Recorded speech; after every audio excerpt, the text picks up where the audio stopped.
Step off that porch now or I will put you on the ground. Naomi Whitfield set her hand flat against the doorframe and did not move. Brent Tasker had his fingers around her wrist before she finished saying she had a key. He did not know that he had just put his hands on the one woman in Wexler who would make him account for every second of it, in a room, weeks later, that he would not be allowed to leave. The porch light had come on by itself, the way it does at dusk, throwing a yellow circle over the welcome mat she had not bought yet. That light and the grip on her wrist were the only two things that mattered in the first 10 seconds. Everything else, the moving boxes stacked in the entryway behind the glass, the realtor's lockbox still hanging off the door handle, the small spiral notebook in her free hand, all of it would matter later. None of it mattered now. Now there was a man in a uniform deciding who she was before she had said 3 full sentences, and a hand closing on her arm hard enough to leave 4 marks she would photograph in a holding cell 3 hours later. "I live here," she said again. Calm, even. She did not raise her voice and she did not pull away. "I have a key. The closing was Thursday." "You got a call out on you, Tasker said. Like that settled it.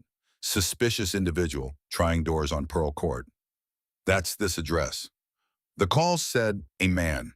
She had heard him say it into his shoulder radio from the cruiser, the description repeated back by dispatch, loud enough to carry across the lawn. A man, dark clothing, looking into windows. She was a woman in a gray cardigan holding a notebook and a set of keys with a paper realtor's tag still looped through the ring. "You're looking at the description right now and it doesn't match me." "You know it doesn't." That was the first crack, and he felt it, and it made him angrier instead of careful. If you have ever watched someone decide who you are before you have said a single true word, stay with this one. The man on that porch just made the most expensive mistake of his career, and he will not understand that for another 22 days. His name was Brent Tasker, and he had been a patrol officer in Wexler, Ohio for 9 years, long enough to stop expecting to be told no. Wexler was a town of about 19,000 people, set in the flat farm country an hour south of nowhere in particular. The kind of place where the police department had 40 sworn officers, 1 part-time records clerk, and a chief who golfed with the mayor. Tasker liked it that way. He liked knowing the streets and the families and which houses had money and which ones were sliding. The house on Pearl Court had been empty for most of a year, a probate sale, weeds in the beds, a real estate sign tilting in the yard. He had driven past it 100 times. He had never once seen a black woman standing on its porch with a key in her hand, and his brain, when it reached for an explanation, reached for the wrong one and held on. Naomi had moved to Wexler 11 days earlier. She had a rental on the other side of town until the closing cleared, and the closing had cleared on Thursday, and this was Sunday evening, and she had driven over after dinner to walk the empty rooms one more time and decide where the couch would go. She had her phone, her keys, a tape measure she had left on the kitchen counter, and the spiral notebook she carried everywhere out of a habit so old she no longer noticed it. She had been inside for 19 minutes. She knew it was 19 minutes because she had glanced at the stove clock when she came in and again when the cruiser's headlights swept the front window, and noting the time was simply something she did, the way other people hummed. She had come out onto the porch when she saw the lights. That was a decision, and it was the kind of decision that came from a part of her she did not advertise.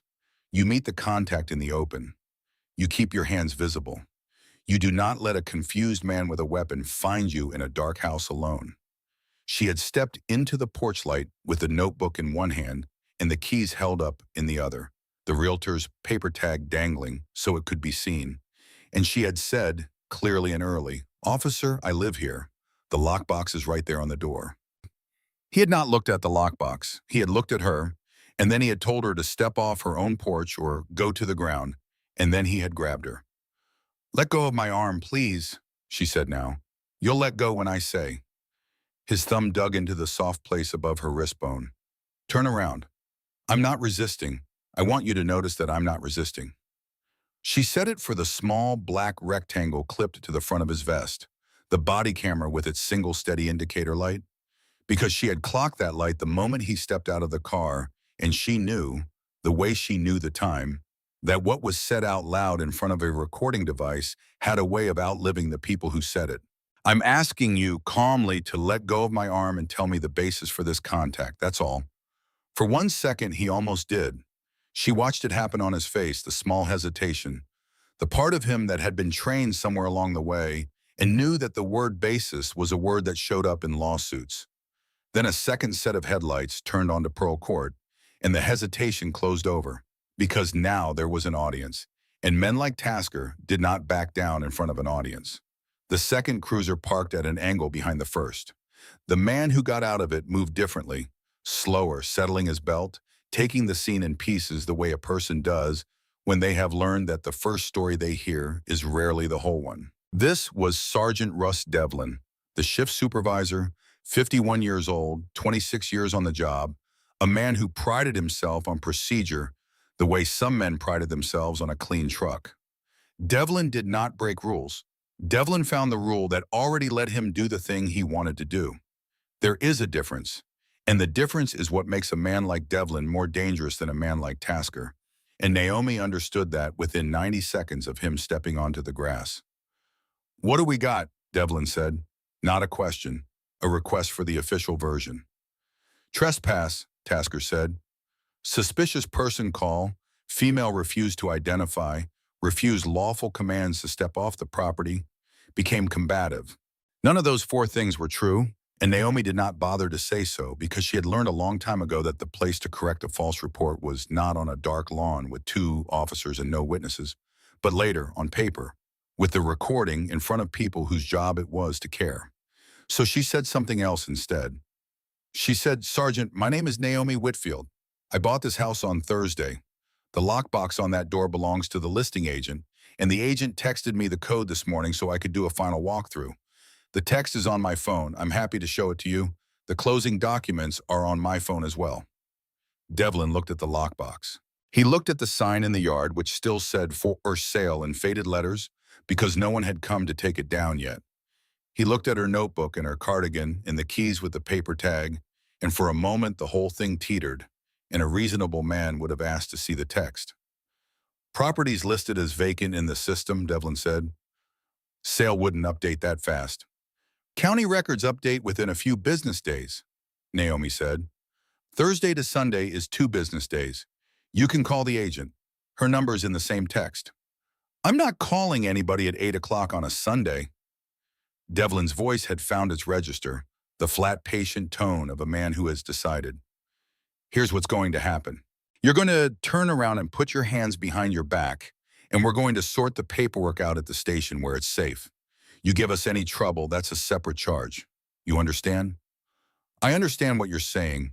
I want it on the record that I have not been allowed to show you the documents that resolve this in 30 seconds.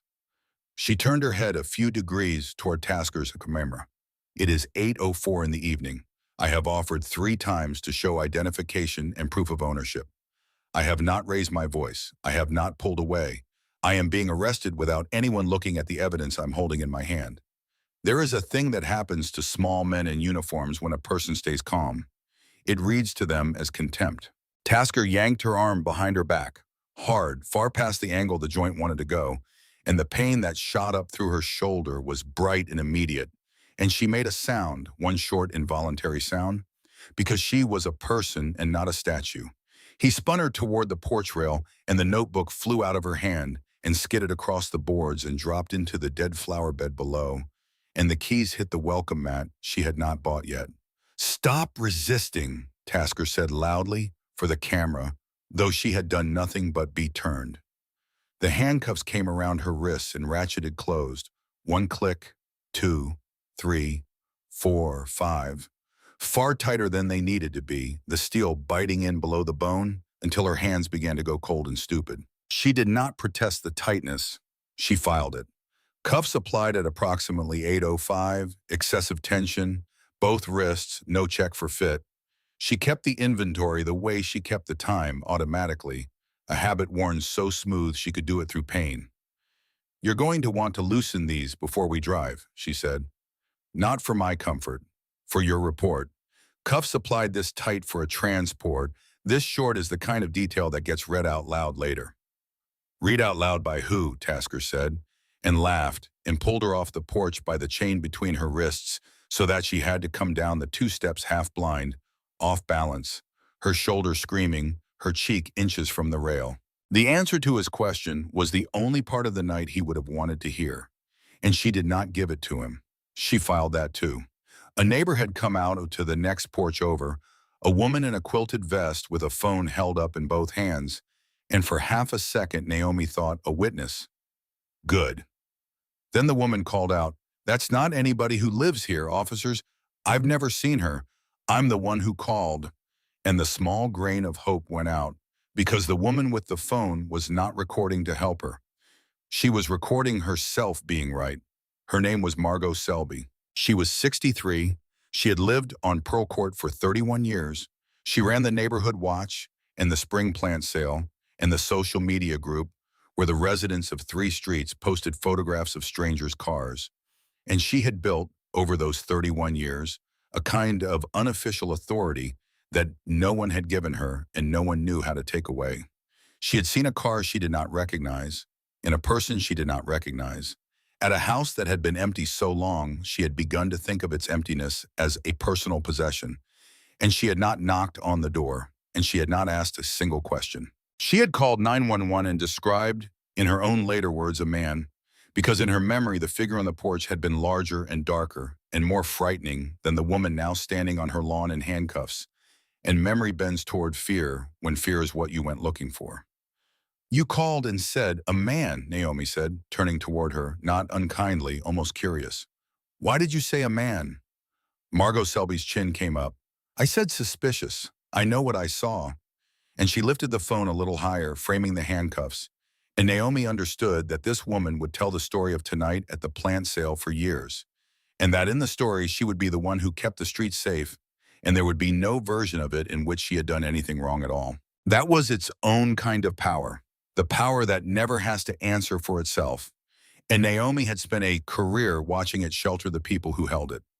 And Margot Selby did one more thing while the officers worked, a thing so small they did not register it, and so precise that Naomi understood at once she was dealing with a particular kind of person. She came down off her own porch in her quilted vest, unhurried, sure of her welcome, and crossed onto the lawn to stand near the officers as though she belonged there, as though the street and the night itself were hers to host. She angled her phone to take in the cruiser and the handcuffs and her own concerned, righteous face, and she said to no one and to everyone, in a voice pitched to carry to the neighbors now appearing at their windows, "I just think it's so important that we look out for one another. You read about what happens to streets that let things slide." A few of the gathered neighbors murmured their agreement, and Naomi, standing cuffed on the grass of a town she had lived in for 11 days, understood that Margot Selby had not made a mistake tonight, did not believe she had made one, and would never, under any pressure the law could bring, believe she had made one, because Margot Selby had spent 31 years being thanked for exactly this, and the thanks had hardened into a kind of armor. There is no statute that reaches a woman like that. There is no charge you can file against the simple private decision to find another person frightening. That was the part the cameras would not capture and the reports would not name, and the lawyers later would not be able to touch. And it was, in its quiet way, the engine under all of it. The first cause that every badge number in Naomi's notebook would one day trace back to. A third vehicle arrived while they were folding her into the back of Tasker's cruiser, and this one she would remember for the man who climbed out of it without hurry, because he was the one who could have stopped all of it with a single sentence and chose instead to confirm it. Lieutenant Hollis Crane was the senior officer on duty that night, 58, a thick gray man with the easy gravity of someone the whole department called by his first name. Crane was not cruel. Crane was worse than cruel in a way that is harder to name. Crane was certain, in the deep, untroubled way of a man who has been respected for so long that he has stopped noticing the difference between his judgment and the truth. He looked at the woman in the back seat, and he looked at his 2 officers, and he made the calculation every supervisor makes in that moment, which was not what happened, but what is easiest to defend, and he chose his men. "She got an attitude?" Crane asked Devlin, low, the way you ask whether a dog bites. "Calm," Devlin admitted, and even he seemed faintly bothered by it. "Real calm. Says she bought the house Thursday. Says she's got it all on her phone. They always got it all on their phone, Crane said. He bent to the open door of the cruiser, hands on his knees, and looked in at her with something that was meant to be reasonable. Ma'am, if your story checks out, you'll be home in an hour and we'll all have a laugh about it. But you don't get to argue with my officers in the field. That's not how this works. You give a man your information, you go through the process, and the process sorts it out. The process is fair. You understand me? The process is fair. She looked back at him with her wrists bound behind her and her shoulder still ringing and her notebook lying in the dead flowers 30 feet away. And she said, Lieutenant, the process started when your officer put his hands on me before he looked at a single document. Whatever happens after that is happening downstream of a decision that was already made. I'd like your name and your badge number, please. Hollis Crane, he said, straightening, and he did not give the number, and she filed that too. We'll talk inside. He shut the door. The drive to the station took 11 minutes. She knew it took 11 minutes because she watched the dashboard clock through the steel mesh between the seats. The back of the cruiser smelled of old fast food and a cleaning chemical strong enough to mean that it was used to cover something worse. Her hands had gone fully numb now, a deep aching cold, and she sat forward at an angle to keep the cuffs off the bone, and she breathed the way she had learned to breathe in places far more dangerous than the back of a small-town patrol car. Slow in, slower out, letting the adrenaline drain out the bottom of her so that her mind stayed clear and cold and useful. Tasker drove with one wrist draped over the wheel and narrated the night to Devlin over the radio in the loose, pleased voice of a man telling a story he already knew would make the other officers laugh. He did not slow for the speed bumps in the lot behind the station, and she felt each one in her shoulder. When the car stopped, he came around and opened her door and reached in and took her by the back of the arm and lifted, and her foot caught the door frame, and her shin cracked against the metal sill hard enough that she would find the bruise in the morning. A long purple band, the exact width of a car door, and he did not check. And that too went into the file she was building in her head. The file with no folder and no name yet. The file that would one day have a great many names in it. Inside, the station was small and tired. Fluorescent light in beige cinder block. A front desk, a short hallway, 2 holding cells with bars painted so many times the paint had gone soft. There was a 4th officer at the booking desk when they brought her in, a younger man named Dale Renner. And Renner was the one she should have watched most closely, though there was nothing in his face to mark him. Renner was 34, unremarkable, the officer who always volunteered to write up the reports nobody else wanted, the one who knew where the cameras were and where they weren't, and how the dispatch logs were time-stamped and which sergeant signed off on what. He was helpful, everyone said so. He was the kind of helpful that, when something needed to disappear, knew exactly which drawer it lived in.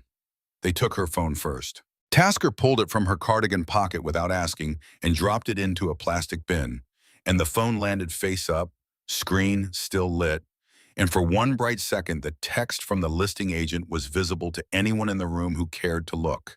The message that said the lockbox code and congratulations again and let me know how the walkthrough goes. Timestamped that morning. Renner reached over and turned the screen face down before anyone read it.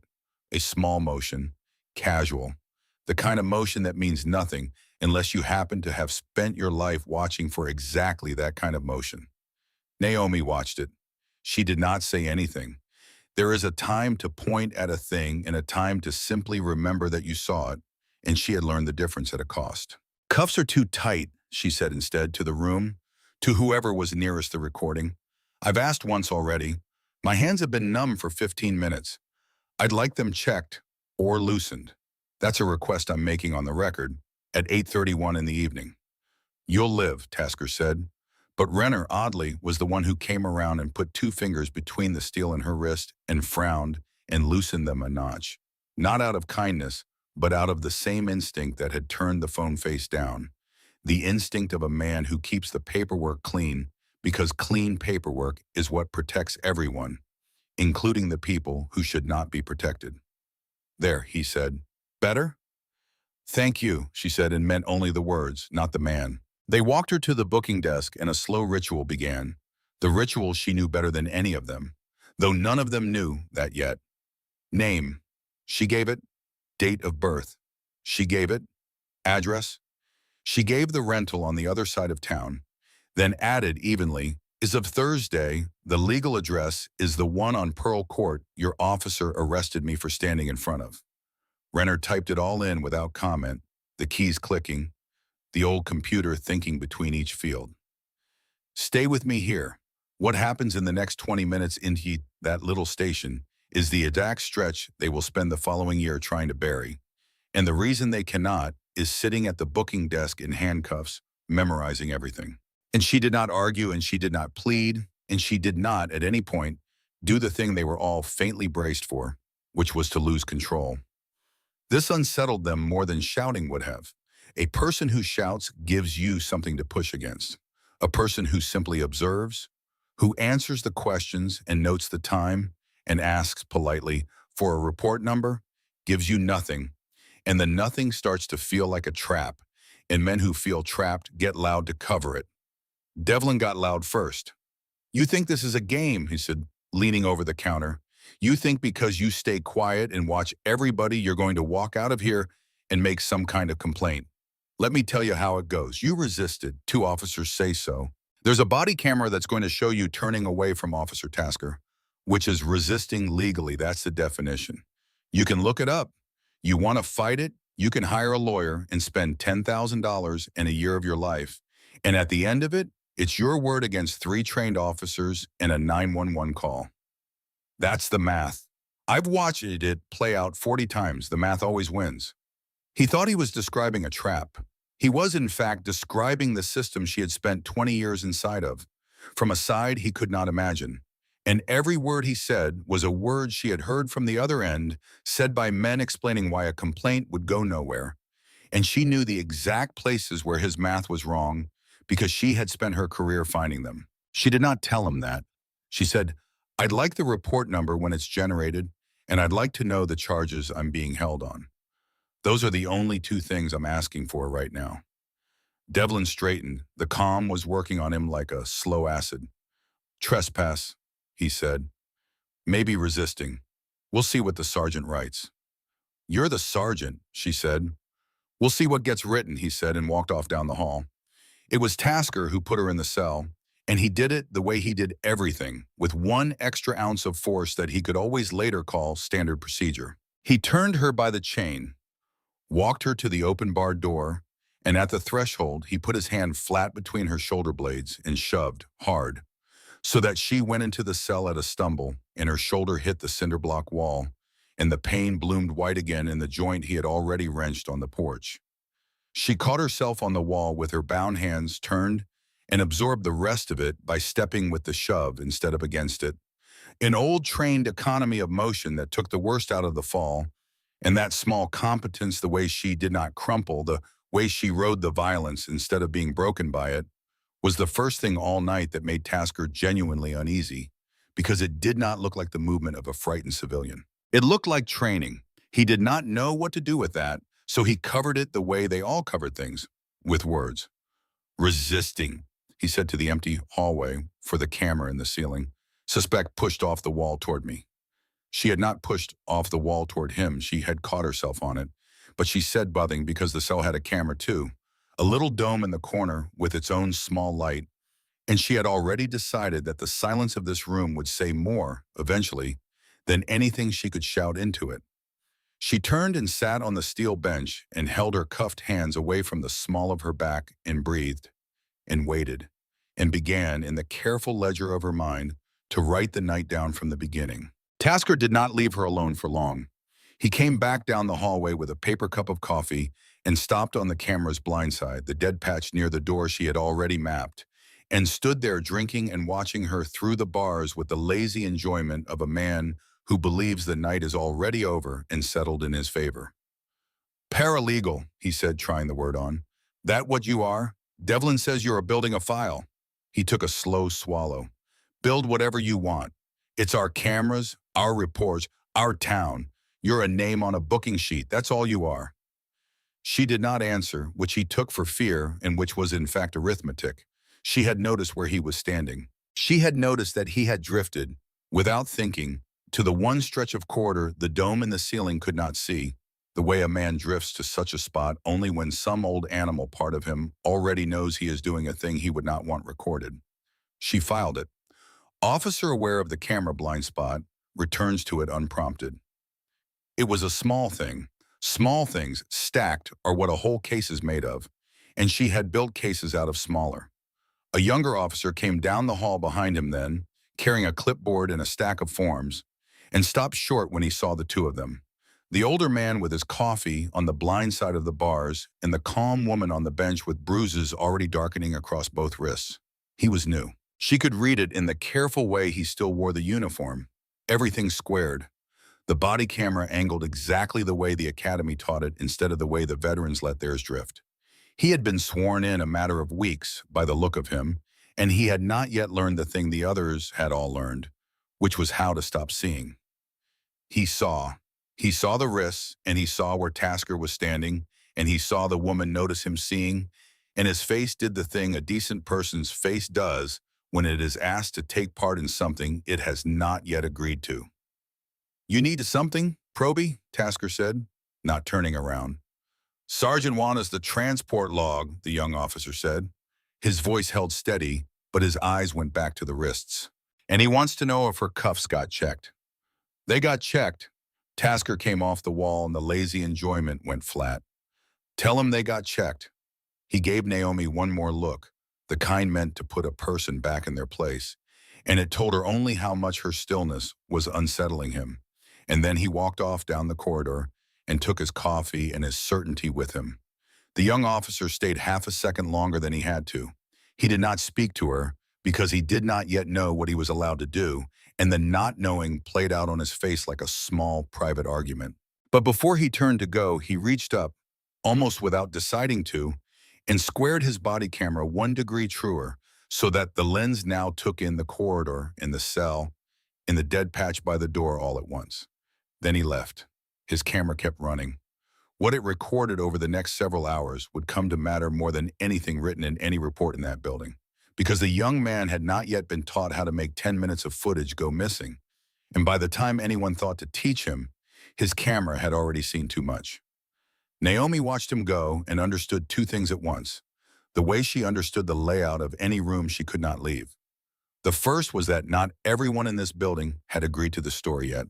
The second was that the agreement, once it formed, would form fast, in the quiet hours before the day shift came in, while the people who made decisions were asleep, and the people who were awake were tired and afraid. She had until shift change. She did not yet know that someone else in the building had reached the same arithmetic from the opposite direction, that a woman at a desk down the hall was at that very moment counting the same hours.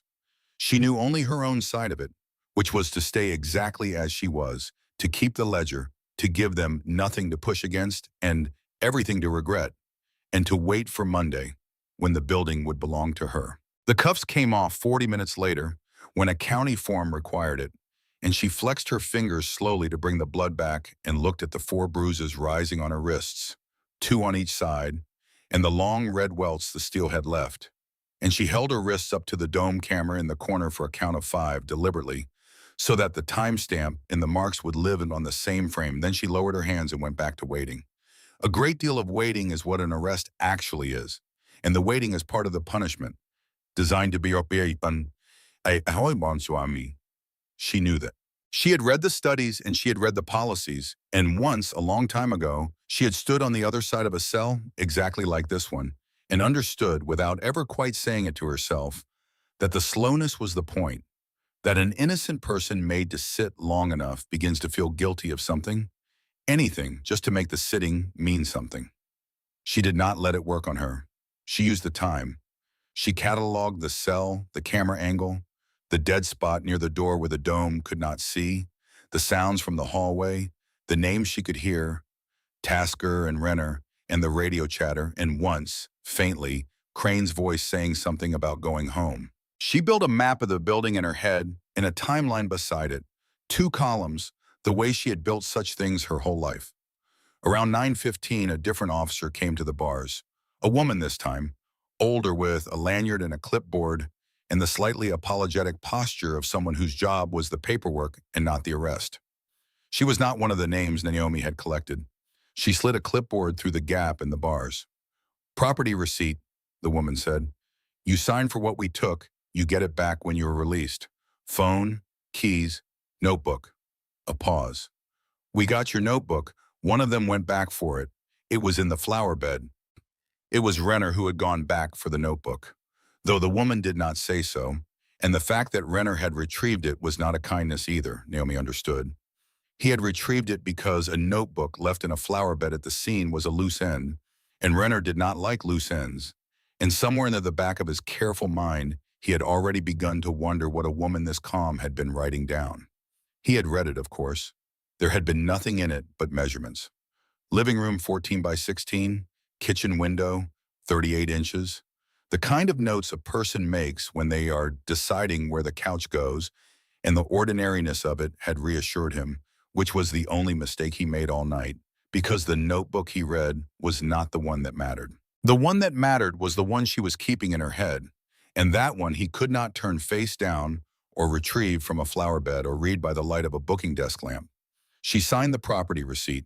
She read it first, every line, including the line that listed the time of her arrival at the station as 8:50 p.m., which was wrong by 18 minutes. The 18 minutes she had spent in the band of the cruiser in the lot while Tasker finished his story over the radio. 18 minutes that, on paper, had not happened. She did not correct it on the form. She signed below the error, cleanly, and noted in the ledger in her head, "First documented discrepancy, station arrival, 18-minute compression. It would not be the last."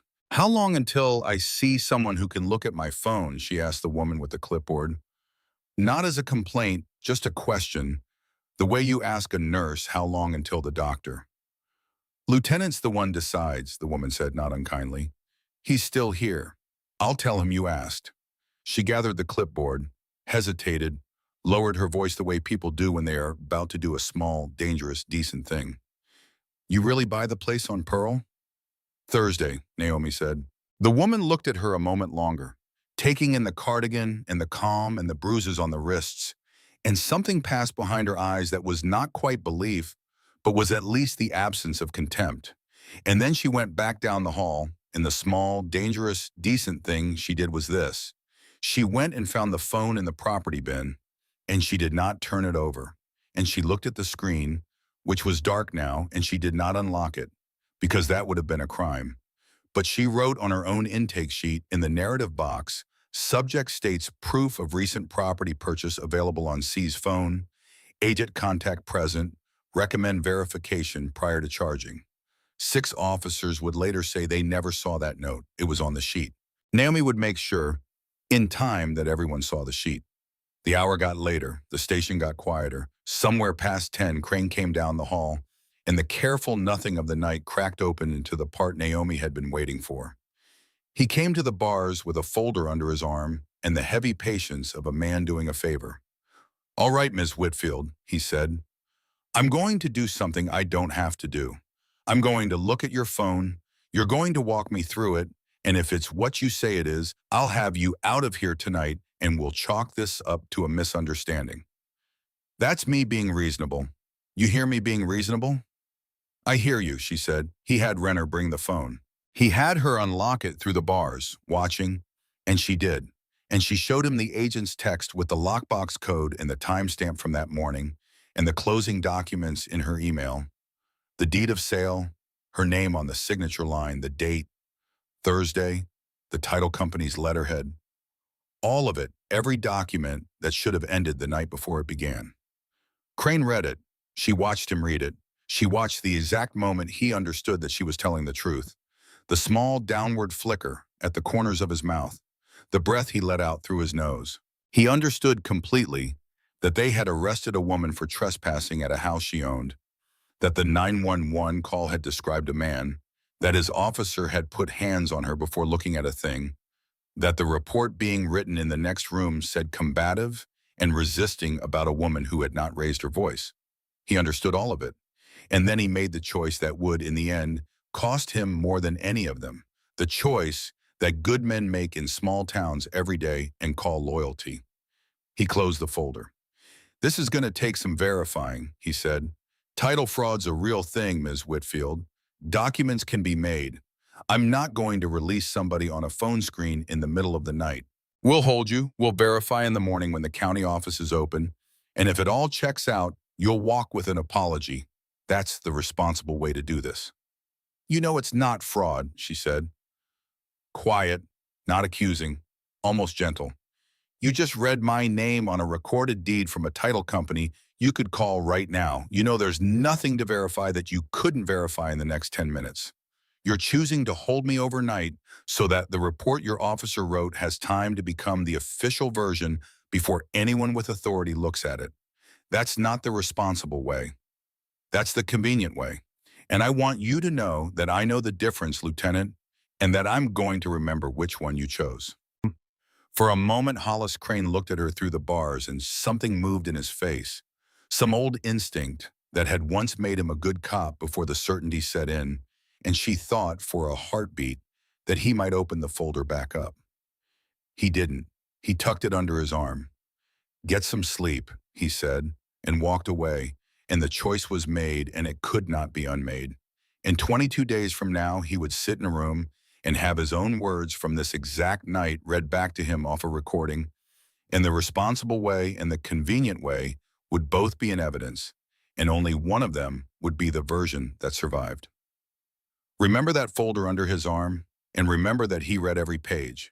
By the end of this, that single decision, made at 10 at night to be convenient instead of fair, is the thread that unravels the whole department. They let her keep the notebook. That was the woman with the clipboard again.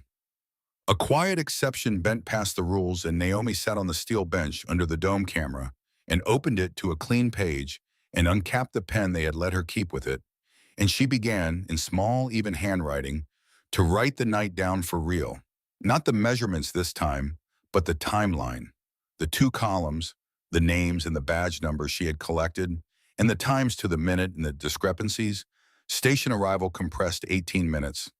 Description said male, cuffs applied without fit check, shove at cell threshold reframed as resisting, phone screen turned face down by Renner at intake. Crane read the deed at 10:04 and elected to hold. She wrote it the way she had been trained to write things 20 years before. Clean, dated, factual, no adjectives, because adjectives are the first thing a defense attorney attacks and the last thing the truth needs. She filled 4 pages and capped the pen and closed the notebook and set it on the bench beside her and folded her bruised hands in her lap and looked up at the little dome camera in the corner and waited for morning. She had not asked for a lawyer. They had noticed that, all of them, and it troubled them in a way they could not articulate. People asked for lawyers. Innocent people especially asked for lawyers, loudly, early, as if the word itself were a shield. She had not asked. She had asked for a report number and the time and her property receipt, and that was all. And Devlin had said to Renner low in the hallway, "She's a paralegal or something. Watch her, she's building a file." And Renner had said, "Let her build it, it's our footage." And they had both laughed. And neither of them was right about what she was, and neither of them would understand how wrong until it was far too late to coordinate a better story. Because here is the thing they did not know, the thing the title of this story has already told you, and the people in that building had no idea of. The thing that turned a routine bad arrest into the night that ended careers. Naomi Whitfield had not moved to Wexler by accident. She had moved there in the second week of October to take a job that started the following Monday morning. A job she had earned over 20 years in a city 400 miles away.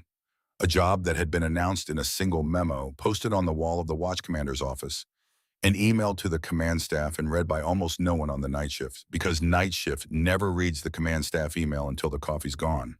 The memo had a name on it. The name was Whitfield. And at 11:06 that night, the records clerk who had been doing the late property bin reconciliation, a quiet woman named Della Cruz, who had worked the front office of the Wexler Police Department for 22 years and read every memo because reading every memo was her entire job, ran the booking sheet to file it and stopped with her hand on the paper. She read the name. She read the date of birth. She set the sheet down very carefully on the desk, the way you set down something that might go off, and she walked to the watch commander's office, and she looked at the memo taped to the wall beside the door. The one that had been there since Tuesday, the one that began effective Monday the 20th, the Wexler Police Department welcomes, and she read the name on the memo, and she read the name on the booking sheet, and they were the same name.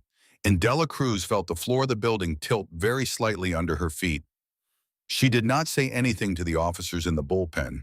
She had worked there 22 years, and she knew exactly how that conversation would go and how fast it would turn into a coordinated story if she gave them the night to build one. She walked back to her desk, and she picked up her own phone, her personal one, and she found a number she had been given on Tuesday for exactly the kind of question that did not have an easy answer. And she stepped into the back hallway where the dome cameras did not reach. And she made a quiet call to a person whose title she was careful not to say out loud.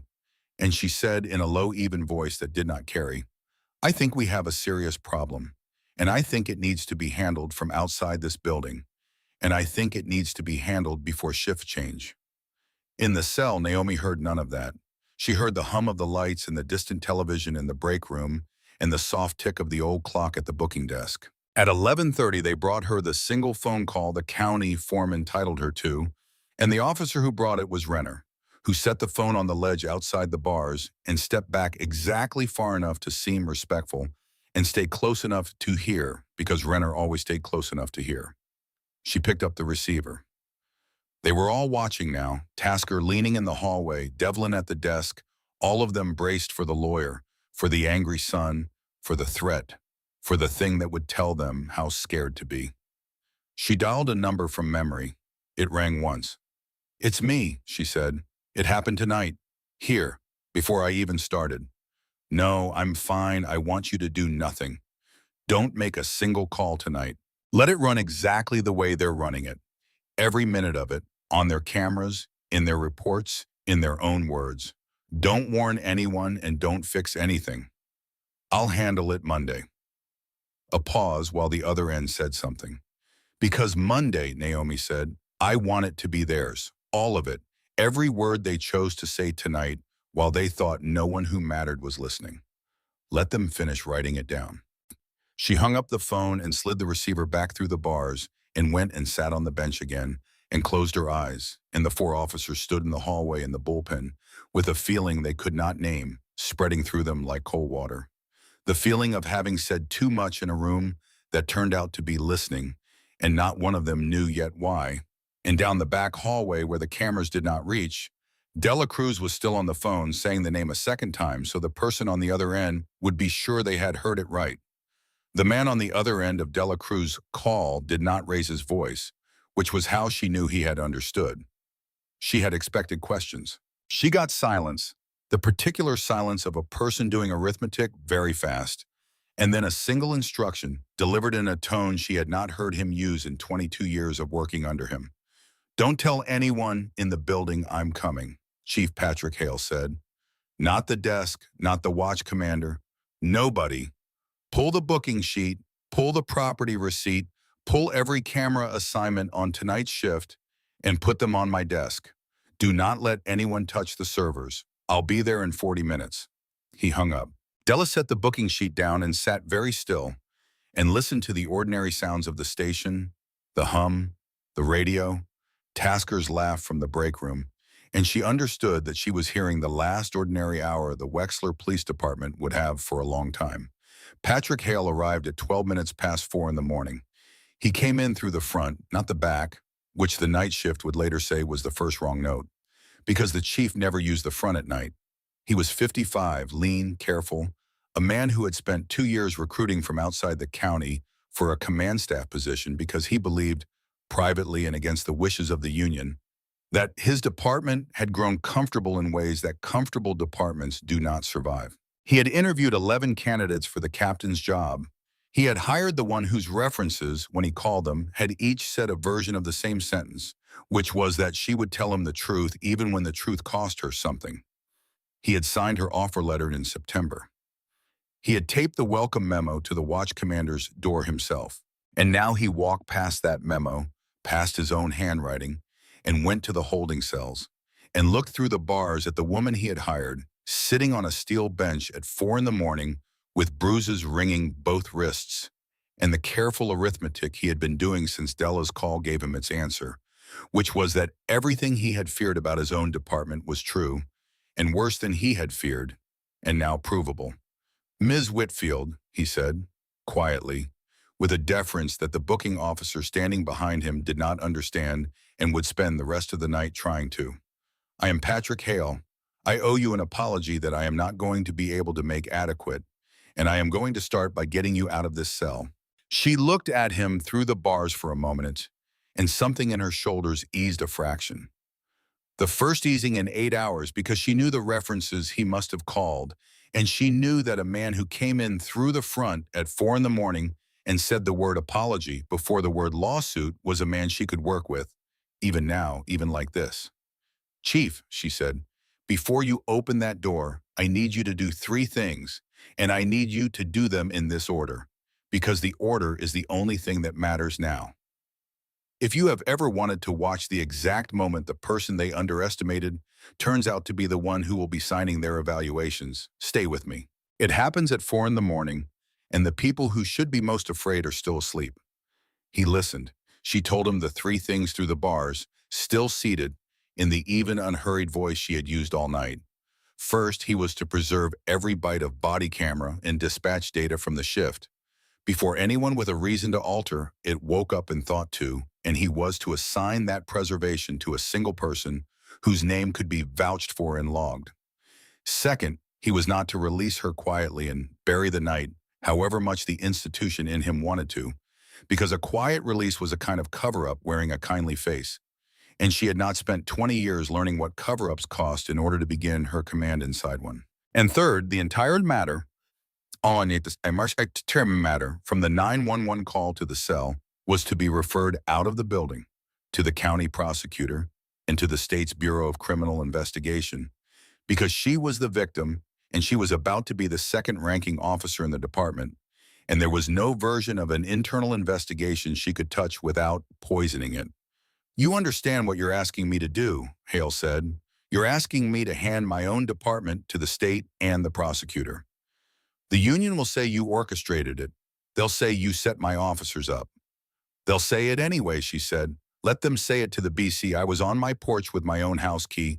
Everything they did after that, they did on camera, in their own reports, in their own words. I didn't set anything up, Chief. I just declined to make it disappear." She paused. "If we bury this to save them, we don't get to lead them. Not honestly, not me, and not you." He opened the cell at 4:26 in the morning. He had the night shift booking officer, who had gone the particular gray of a person watching the bottom drop out of his understanding, photograph her wrists, both sides with a ruler and frame and the date showing. And then he walked her out through the front himself, and the few officers awake in the building watched the chief of police hold the door for the trespasser, and the floor of the night tilted further, and somewhere a phone began to ring. Brent Tasker had gone off shift at midnight. He had driven home, slept the clean sleep of a man who believed he had done something good, and woken Monday with the pleasant residue of a story worth telling. He came in at 8:45 for the start of day shift, and he told the story twice before he reached the locker room, once to the officer fueling a cruiser in the lot, and once to Devlin, who was also coming on, and Devlin, who had been a sergeant for 9 years and had a sense for weather, did not laugh the second time. Devlin had seen Hale's car in the chief's spot, which was strange for a Monday, and he had seen the records clerk avoid his eyes, and he had a feeling like the pressure before rain. "What's her name again?" Devlin asked. "The one from last night." "Whitfield," Tasker said, pulling his vest on. "Claiming she bought the place on Pearl, had a whole act, real calm, kept asking for report numbers like she was somebody. Crane held her overnight to check the deed." "Deed." He grinned. "Bet it's fake. Bet she's gone by lunch." Devlin did not answer.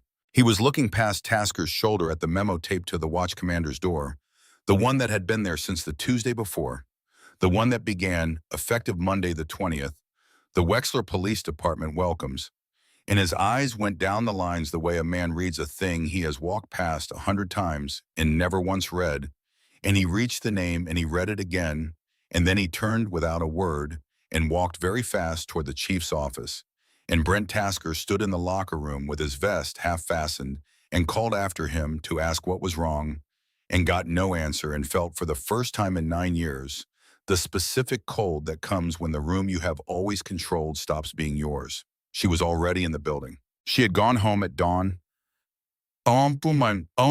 showered, slept 90 minutes, put on the dark suit she had bought for exactly this morning, and driven herself to the station to be sworn in as a captain of the Wexler Police Department because the swearing in had been on the calendar for 6 weeks and she had decided, somewhere in the back of the cruiser the night before, that she would not let one bad Sunday move it.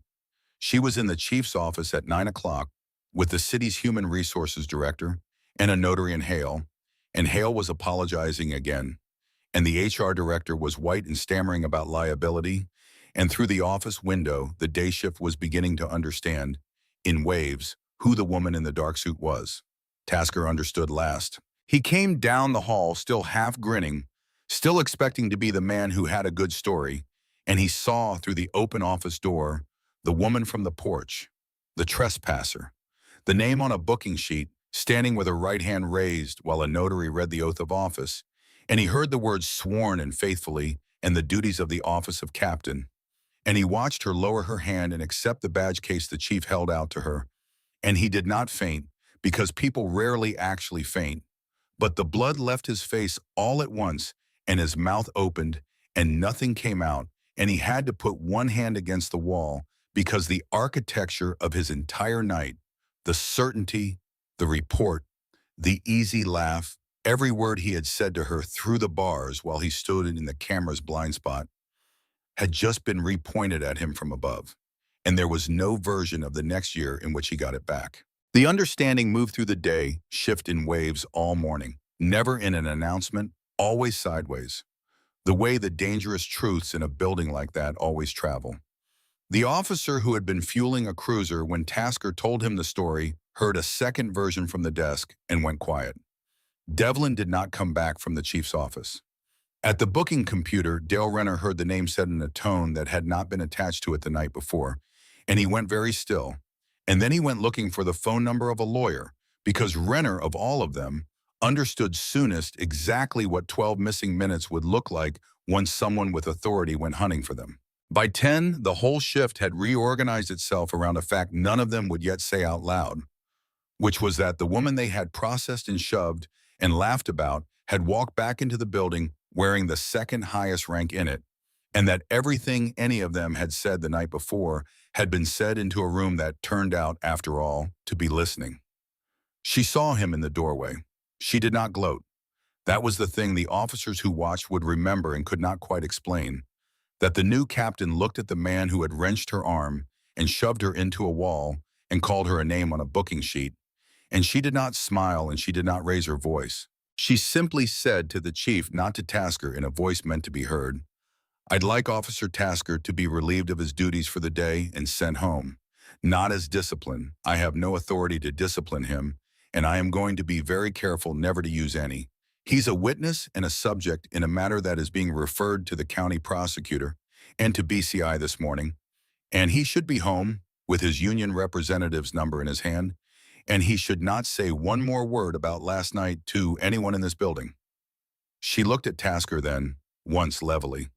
"Mr. Tasker, I'd strongly advise you not to write anything else. You've written enough." It was the most merciful thing anyone said to Brent Tasker that week, and he was too far gone to hear it as mercy. What he did instead of going home was go to his locker, and on the way to his locker, he found Cole Ferris. The rumor had already started to move through the building, the way rumors move, faster than any memo, and the shape of it by 9:15 was that the Proby's camera had run all night and caught everything. And Tasker, unraveling, with the architecture of his certainty collapsing around him, did the worst possible thing, which was to put his hands on a witness. He took Ferris by the front of his vest and walked him backward into the lockers hard enough that the metal banged and the whole row shuddered, and he put his face close and asked, low and shaking, what the camera had caught, what the kid had given them, whether he understood what he had done to the men he worked with. Ferris did not give him anything. The young officer kept his hands open and at his sides and his voice steady, the way he had kept it steady the night before. And he said only that the footage was the footage and it was not his to give or keep, and that Tasker should let go of him. Imani Royce came around the corner at that moment and saw it, and Royce had 15 years and the flat, unhurried authority that the situation needed, and she said Tasker's name once sharply and got between them, and put one hand on Tasker's chest and walked him off the younger man without raising her voice, because she had diffused worse.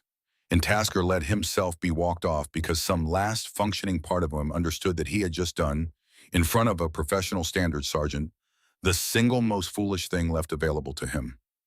Naomi did not intervene. She heard it from down the hall, and she stayed exactly where she was in the chief's office, because she had recused herself an hour before, and a captain who came running to manage the discipline of the men who arrested her would be handing the union the only story it wanted. She let Royce handle it, but the incident did not vanish. Royce wrote it up that morning, the grabbing of a witness by a subject of an active investigation, and it went into the file with everything else, and it became, in time, one more line the independent investigator read aloud. One more thing that Brent Tasker had done on a Monday while believing the building was still his. By 10 o'clock, the referral was made. Hale called the county prosecutor's office directly, and the prosecutor, a careful elected official named who had no appetite for any of this, and even less appetite for being the official who sat on it, agreed within the hour to request that the Ohio Bureau of Criminal Investigation handle the criminal side, because BCI handling it meant the investigators would not be Wexler officers investigating their own, and that was the only configuration that would survive a single hard question later. The administrative side, the question of department discipline, Hale assigned to the professional standard sergeant, a 15-year veteran named Imani Royce, who took one look at the conflict and did the correct thing, which was to recuse the department from acting as judge of itself and bring in an independent investigator the city retained from out of county. Naomi recused herself from all of it, in writing on her first morning, a one-page memo that would later be read aloud more than once as evidence of the difference between her and the men she had inherited. And then the receipts began to surface, and they did not stop. The first was the 911 call. BCI pulled it from the county dispatch center on the second day with a chain of custody form and an authentication signature from the dispatch supervisor, and it ran 51 seconds, time-stamped at 7:58 on the Sunday evening, and on it, a woman's voice said there was a suspicious person at the house on Pearl Court, and the dispatcher asked for a description, and the woman's voice said clearly, a man, dark clothing, looking in the windows. I think he's trying to get in. The dispatcher asked if the caller could see a weapon, and the woman said no, but you never know. 51 seconds. The word man said twice. It was the foundation under everything, and the foundation described a person who did not exist. And Margot Selby's own voice was the one that built it. The second receipt was the dispatch KIAD log, the computer-aided dispatch record, which showed the call coded as a suspicious person and the property flagged in the system as vacant, and showed Tasker accepting the call at 8:01 and arriving at 8:03, and showed, crucially, that no officer had run the property records, had pulled a recent sale, had done any of the four things that would have ended the night in the first 90 seconds. The log was a record of questions not asked. Keep watching, because the footage they were so certain was theirs is about to be played back in a room full of people who outrank every officer in that building, and one camera caught what the other one didn't. The third receipt was the body camera footage, and here the night split into two stories. Brent Tasker's camera had recorded the porch, the grab, the cuffing, the porch, and then, between 8:41 and 8:53 in the evening, it had recorded nothing. 12 minutes of nothing. The download log, authenticated by the department's contracted technology vendor and dated the Tuesday after, showed the file intact on either side of the gap, and the gap itself rendered as a clean, deliberate absence. Not a battery failure, not a malfunction, because a malfunction corrupts the timestamps around it, and this did not. 12 minutes had been removed by a person who knew how to remove them and leave the rest clean, and the 12 minutes corresponded exactly to the stretch in the Sally port and the booking area where the cuffs had been checked and not checked, and the shove at the cell threshold had happened. Somebody had reached into the server with a careful hand and taken out the worst 12 minutes of the night, And the only thing they had not counted on was that they were not the only camera in the building.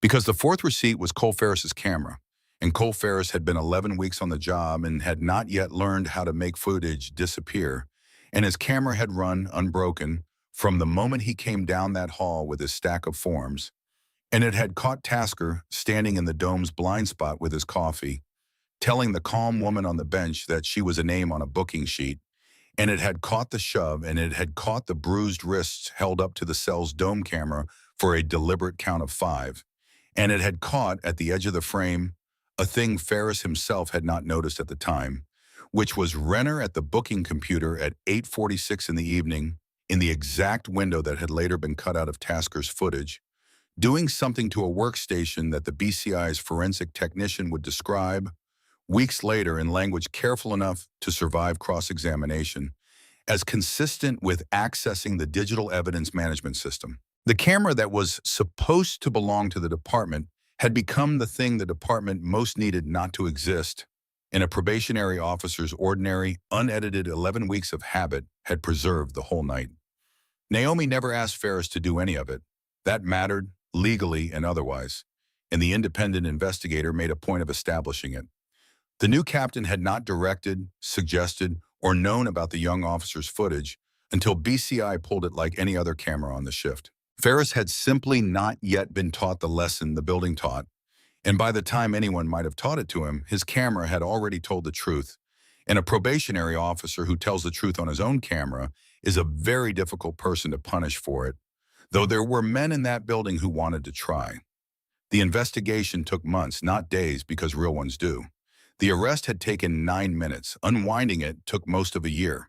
There were 2 parallel tracks, the criminal one run by BC and the county prosecutor, and the administrative one run by the city's independent investigator, and the 2 tracks could not share everything because of a thing that frustrated everyone and that Naomi had known would frustrate them from the first morning. When the city compelled its officers to give statements in the administrative investigation, those statements were protected. An officer ordered to talk by his employer, under threat of being fired for silence, gives a statement that cannot then be used to put him in prison. The protection had a name, an old case from New Jersey, and it meant that the more aggressively the city pursued the administrative discipline, the more it risked starving the criminal case. And the more carefully BCI built the criminal case, the slower the administrative discipline had to go. It was not a flaw anyone could fix. It was the actual machinery, and Naomi had watched it grind both ways across her career, and she warned the prosecutor about it on the first day so that no one would be surprised, and everyone was surprised anyway, because people always are. The interviews were the slow heart of it. On the criminal side, BCI's agents sat across from officers who had lawyered up and who answered almost nothing, which was their right. And the agents did not push because they did not need to push when they had the footage and the logs and the call. They built the case out of the records and let the silences sit where they fell. On the administrative side, it was the opposite. There, the city compelled the statements, ordered the officers to answer on pain of their jobs, and the officers answered, and their answers could never be carried across the wall into the criminal case. And so the 2 investigators sat in the same building, working from facts they were forbidden to fully share. In one of those compelled interviews, the independent investigator put Tasker's own report on the table beside a transcript of the timestamps, and he read the report aloud, the line that said the subject became combative, the line that said the subject refused all lawful commands, the line that said force was applied only to overcome active resistance, and then he played the moment from Ferris's camera that each line was supposed to describe, and he asked Tasker evenly to reconcile the 2, and Tasker, with his union representative's hand on his arm, said the words an officer says when the words have run out, which were that he stood by his report and had nothing further to add. The investigator wrote that down too. A man reading another man's false report back to him, line by line, in a room he was not free to leave, with the footage running beside it. It was exactly the accounting that the woman on the porch had told Tasker was coming, on a night when he had laughed and asked who would ever read it out loud, and it had simply taken 22 days and an independent investigator to arrive. The forensic authentication of the footage took its own careful weeks. The technician documented the chain of custody from the body cameras to the department server, to the secured copy BCI took, hashed at each step so that no one could later claim a file had been altered after the fact. And it was that same disciplined accounting that made the 12-minute hole in Tasker's recording impossible to wave away as ordinary failure, because every bite around the hole was accounted for and the hole itself was clean. Ferris's footage was hashed and authenticated the same way, every minute of it continuous, and when the two recordings were laid side by side on a timeline, the absence in one and the presence in the other hold the story without anyone having to narrate it. The records did the work. That was the thing Naomi had understood on the bench and the men in the building had not. That calm, careful, dated documentation outlives the loudest voice in any room, and that a person who keeps the receipts will, given enough patience, always outlast a person who keeps a story. There was a public session of the City Council's Safety Committee in the second month, in the small chamber with the folding chairs, and it was the closest thing to a showdown that the year produced, and it was nothing like the showdowns people imagine. There was no surprise witness and no shouted confession. There was the independent investigator reading findings into the record in a flat voice, and there were the receipts, played and entered. And there was the chamber going very quiet during the 51 seconds of the 911 call. And there was a councilwoman asking into that quiet why no officer had run the property records. And there was no good answer, because the honest answer was that no one had thought the woman on the porch could be the kind of person who owned the house. And that answer does not read well into a public record. The investigator played the Ferris footage. He played Tasker in the blind spot. And then, because the administrative file included the cell block audio that the department's own dome camera had captured before anyone thought to be careful, he played the part everyone in the room had heard about and no one had heard, which was Lieutenant Hollis Crane at the bars at 10:04 in the evening, holding a folder, having just read on a recorded deed the name and the date in the title company that resolved the whole thing, saying that he would hold the woman overnight. That title fraud was a real thing, that documents could be made, that this was the responsible way. And then her voice, calm, from inside the cell, saying that he knew it was not fraud, that he had read her name, that he was choosing the convenient version over the fair one so the report would have time to harden, and that she would remember which one he chose. The chamber listened to a man talk himself in his own recorded voice out of the respect of an entire town, and Hollis Crane sat in the third row of folding chairs and listened to it with the stillness of a man hearing his own funeral. And he did not say anything, because there was nothing to say that the recording had not already said better. The union's lawyer spoke after the findings because he was entitled to, and he made the argument the union had been making in the paper since the first week, which was that the whole thing had been a setup, that no one rises to captain by accident, that a woman of her experience must have known the house would draw a call and chosen to be standing on that porch at dusk so that she could spring the trap she had been planning all along. It was a clean narrative, and it required believing that Naomi had arranged for a stranger to dial 911 and describe a man, and arranged for an officer to skip running the property records, and arranged to have her own arm wrenched and her own wrist bruised, and the independent investigator answered it the only way it could be answered, by noting that the captain had not directed a single act that occurred that night, had not known the probationary officer's camera was running, and had spent her first morning in command handing the entire matter to the state rather than keeping it where she could shape it, which was the precise opposite of what a person springing a trap does with the trap once it has closed. The chamber heard both versions and made up its own mind the way chambers do, unevenly, but the records did not bend to the union story, and a narrative that has to fight the records usually loses to them in the end, if not in the room, then in the months after it. A resident spoke too, in the public comment portion, an older man who lived 2 streets over from Pearl Court, and who said, into the microphone with his hands shaking slightly, that he had lived in Wexler his whole life and had always told himself the police here were not the police you read about in other places, and that he did not know anymore what to tell himself, and he sat down. And then the councilwoman who chaired the committee asked the question that became the headline, which was simply why, in 51 seconds of a call describing a man and 9 minutes of an encounter with a woman holding her own house key, not one officer had stopped to run the property records that would have ended it, and the room waited, and the honest answer hung over the folding chairs unspoken, because the honest answer was about who the officers had decided the woman was before she said a word. And that answer does not survive being said out loud into a public record. And so no one said it, and the not saying was, in its own way, the loudest thing in the chamber that night. The reporter from the county paper, a woman named Marisol Vega, who had filed a public records request under the state's records law in the first week and had been fed, slowly, the documents the law required the city to give her, wrote the story that traveled. She wrote it carefully. She quoted the 911 call. She named the 12 missing minutes and noted accurately that they had never been explained. She wrote that the woman the officers had arrested for trespassing had been, at the moment of her arrest, 11 hours from being sworn in as their captain, and that she had declined, on her first morning, to investigate the men who arrested her and had instead handed the whole matter to the state. That last fact was the one readers could not stop turning over, because it was the opposite of what they expected from a story about power, and it was the part that made the story about something larger than one bad Sunday. The cascade, when it came the way these things actually come, in pieces, over months, partial, contested, never clean.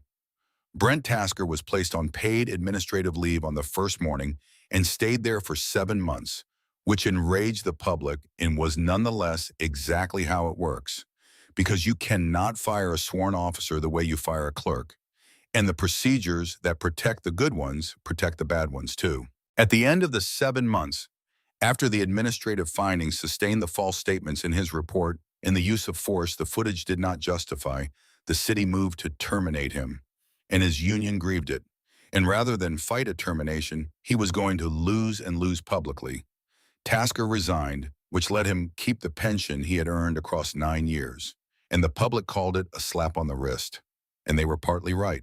The county prosecutor, working from a criminal file that Garrity had complicated, declined to bring a felony and charged Tasker with falsification under the state statute that covers knowingly false statements in an official report, a misdemeanor to which he eventually pleaded. And the deprivation of rights question under the federal statute was referred to the United States Attorney and sat there under review, the way such referrals sit, for longer than anyone wanted, and may sit there still. The 7 months of paid leave were the part the public could not forgive, and Naomi understood the anger and did not try to talk anyone out of it, because the anger was correct even though the leave was lawful. People wrote letters to the paper asking how a man who did what the footage showed could be drawing a salary. And the answer, the true and unsatisfying answer, was that the same rules that made it slow to fire him were the rules that would have protected an innocent officer from being fired on a rumor, and that you do not get to keep the rules only when they produce the result you want. She said as much once to Marisol Vega on the record, and it did not make a good headline, because the truth in these matters rarely does. Inside the building, away from the chamber and the cameras, she spent those months on the unglamorous part, the part no press release covers, learning 40 officers' names and 40 officers' habits, sitting in on roll call, reading every contested field stop that crossed her desk now that supervisors were required to document them, asking, gently and relentlessly, the same question over and over until it became a thing the shift expected to be asked, which was, what is the basis for the contact? It was tedious, and it was thankless, and it was the actual work. And she had known on the bench that it would be hers, and she did it. Russ Devlin, who had told her on the booking room counter that the math always wins, received a written reprimand and a recommendation for demotion that he appealed, and the appeal was pending at the end of the year. And the math, it turned out, did not care which side of the counter a man stood on. Dale Renner was the hardest and the least satisfying, because the 12 missing minutes were the clearest crime in the whole affair and the hardest to pin to a single hand. The BCI forensic report placed him at the workstation in the window and described his access as consistent with reaching the evidence system, but consistent with is not the same as did, and Renner gave a careful administrative statement, compelled and therefore protected, in which he said he had been logging property and remembered nothing about the file, and there was no second camera on the server room, and so the 12 minutes were sustained as a policy violation and a tampering referral that the prosecutor kept open and never closed. Renner was placed on leave and ultimately resigned, and to this day the official record does not say, because it cannot prove who reached into the server and took out the worst 12 minutes of that night. It says only that they are gone. Hollis Crane retired. He was eligible and he took it. 3 weeks after the council session, where the chamber heard him choose convenient over fair in his own voice, and he was never charged with anything, because choosing to hold someone overnight is not by itself a crime, and a man can do a great and lasting wrong entirely within the rules. He escaped the part of the cascade that fell on the others, and that was its own kind of lesson. The one the public liked least, which is that the most damaging people are often the ones who never technically break a thing. And Margot Selby was never charged with anything at all, because calling 911 is not a crime, even when the call describes a man who is not there, even when the call is the first cause of everything that follows. And there is no statute that reaches the private decision to find a stranger frightening. She gave one interview early in which she said she stood by what she did and that she had only been looking out for her street, and then she stopped giving interviews, and she still runs the neighborhood group, and she still organizes the spring plant sale. And her version of that Sunday, the version in which she kept the streets safe, is the version she tells, and there was never any mechanism, in law or out of it, to make her tell another one. She was the engine, and the engine was the part the cascade could not touch. The city settled the civil claim in the 10th month, a sum that was not announced with any admission of wrongdoing, the way these settlements never are, and Naomi directed a portion of it, the portion that was hers to direct, toward the one thing she thought might outlast the news cycle, which was a standing audit of body camera continuity, an outside check quarterly on whether any footage in the department's system had gaps the system could not account for. The department announced new policy alongside it, a requirement that a suspicious person call be backed by articulable facts before an officer could detain on it, a requirement that supervisors physically respond and document the basis of contested field stops, a requirement that cuffs be checked for fit and the check be logged. The policies were announced with a press release and a photograph of the chief at a podium, and whether they would be enforced when the cameras of the public turned elsewhere was the question that no press release could answer. And Naomi, who had spent 20 years watching announced reforms quietly starve in the second year, knew better than anyone that the announcement was the easy part and that she had just signed up to spend the hard part inside the building alone, making it stick. The state did not stop at the single case, and that was the part of the cascade that reached furthest and resolved least. Having opened the file, BCI requested the department's complaint history for the prior 5 years, and the city, with Vega's records requests and a watching public behind it, produced it, and within the history were other names and other Sunday evenings, complaints that had been closed quietly as unfounded by the very supervisors now under review, and BCI folded them into a broader look at whether the night on Pearl Court had been an aberration or a habit. The findings of that broader review were described, when they were described at all, as preliminary, and they were still preliminary at the end of the year. Separately, the matter and the prior complaints were referred to the federal authorities for consideration of whether the pattern rose to the level that draws a federal hand, and that referral entered the same slow machinery as the criminal one and produced no finding that anyone could point to, only the words under review, which is where so many of these things live and where some of them quietly die. The city, trying to get ahead of all of it, agreed to a period of outside monitoring of its stops and its discipline, an arrangement with an expiration date and no guarantee of what happened after the date, and whether the monitor would find a changed apartment or the same one wearing better paperwork, was a question that, like the redacted emails in the 12 minutes in the federal file, simply had not been answered yet and might not be, and that was the truth of it. The foundation had been laid and the building was not finished, and no one could promise it ever would be. Stay to the very end, because the last thing that surfaced was the one thing no one in that department could explain. And it changes how you hear everything that came before. She kept Cole Ferris. That was not in any policy, and it was the decision she was least neutral about and most careful to route correctly. The building had wanted to punish him, quietly, for the crime of having a camera that worked and a conscience that had not yet been trained out of him, and she watched for it. And when a performance review came across the system in the spring with language in it that did not match the young officer's record, She did not touch his file herself because she touched none of their files. But she asked Amani Royce to look at it, and Royce looked at it, and the language came out. Ferris stayed on the force. He and the captain did not become friends because captains and probationary officers do not, and the distance between them was correct and necessary, and they both kept it.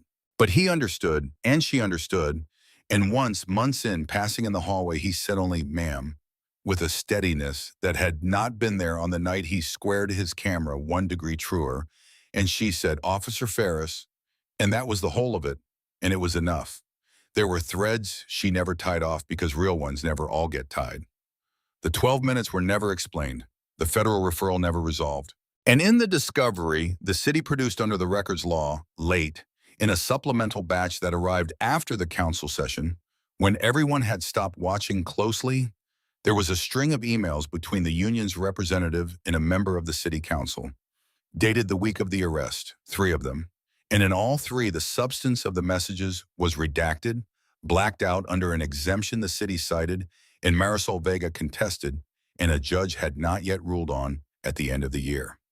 The subject lines survived the redaction. 2 of them said only Whitfield matter. The third said handling, going forward, and under it 3 black bars where the sentences had been. And no one outside those 2 people knew what the sentences said, and the captain who had handed her own false arrest to the state to keep it clean now had, sitting in a file she had not requested and could not unsee, the outline of a conversation between a union official and an elected official about how to handle her, going forward, with the words themselves removed. She did not chase it. She had learned across 20 years the difference between a thread you can pull and a thread that will only tighten if you pull it before it's time, and she filed the 3 subject lines in the ledger she still kept. The one with no folder and no name, the one that had begun on a steel bench under a dome camera, and she added them to the bottom of a list that was longer now and would get longer, and she closed the notebook. There was a letter, too, that she did not file and did not open. It came in the interdepartmental mail 3 weeks after Hollis Crane's retirement, a plain envelope with her name on it in a careful older hand and his name in the corner, and she knew without opening it that it was either an apology or a justification, and that she did not yet know which one she could bear to read. She thought about the folder he had tucked under his arm at 10:04 that night, the deed he had read and chosen to set aside, and she thought that a man like Crane writing a letter was a man trying to be remembered as something other than the recording of his own voice, and she was not ready to grant him that and not willing to deny it. And so she put the envelope in the bottom drawer of the captain's desk, unopened, beneath the badge case where it stayed, and where it may be still, one more thing set down to be dealt with at a time that had not yet come. On the Friday of her first full week in command, after the building had emptied, there was a voicemail on the desk phone in the captain's office, left during a meeting she had not stepped out of. The number was blocked. The message was 11 seconds of someone breathing, and then a man's voice, not one she recognized, saying only, "You should have taken the quiet way out, Captain." And then the line went dead. She listened to it twice. She saved it. She did not know whose voice it was, and she did not know if it was connected to the redacted emails, or to a resigned officer, or to a frightened man, or to nothing at all. And she sat for a moment in the dark office with the bruises long faded from her wrists and the badge new in her drawer.